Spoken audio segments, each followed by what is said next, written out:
Hello' everyone, নমস্কাৰ। মই আজি আনিছোঁ মাছৰুম ৰেচিপি। এয়া মই ধুনীয়াকৈ ধুই ল'বলৈ ধৰিছোঁ আৰু এতিয়া ধুই কিনে মই ধুনীয়াকৈ কাঁহীত থৈ দিলোঁ।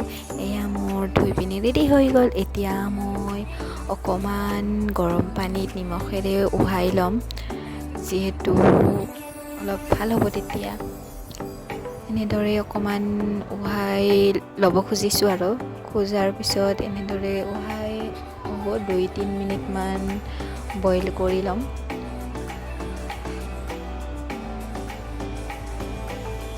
এনেদৰে অকণমান লাৰি আছোঁ আৰু ৰেচিপিটো আপোনালোকে চাব ভালদৰে আৰু কেনেকুৱা হৈছে like, comment, share and subscribe কৰি দিব মোৰ চেনেলটো। মই যিহেতু এনেকুৱা ৰেচিপি ভিডিঅ' বনাম আৰু কেতিয়াবা ক'ৰবাত গ'লে ভ্লগো বনাওঁ। এনেদৰে হৈ গ'ল। এনেই মই অকণমান তেলেৰে অকণমান ভাজি ল'লোঁ মাছৰুমখিনি। তেতিয়া আৰু ভাল হয়, টেষ্টি হয় খাবলৈ। এনেদৰে অকণমান ভাজি লোৱাৰ পিছত যেতিয়া তেল মছলা দিম, তেতিয়া এয়া মই গৰম কৰিলোঁ তেল অকণমান। তাৰপিছত পিঁয়াজ, নহৰু, জলকীয়া পিছত এনেদৰে দি ল'লোঁ। ইয়াত আদা নহৰু পেষ্টটো দিম, জলকীয়া পেষ্ট, তেতিয়া আৰু টেষ্টি হ'ব খাবলৈ।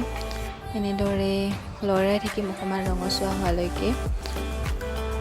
এইদৰে মই আদা নহৰু পেষ্টখন ঢালি দিলোঁ। এতিয়া আৰু দেখিবলৈ বেছি ধুনীয়া হৈছে। মই আজি ফাৰ্ষ্ট মাছৰুম বনাব লৈছোঁ। আগতে মই বনাই পোৱা নাই, তথাপিও মোৰ ষ্টাইলেৰে বনাইছোঁ। এনেদৰে মাছৰুমখিনি দি দিলোঁ।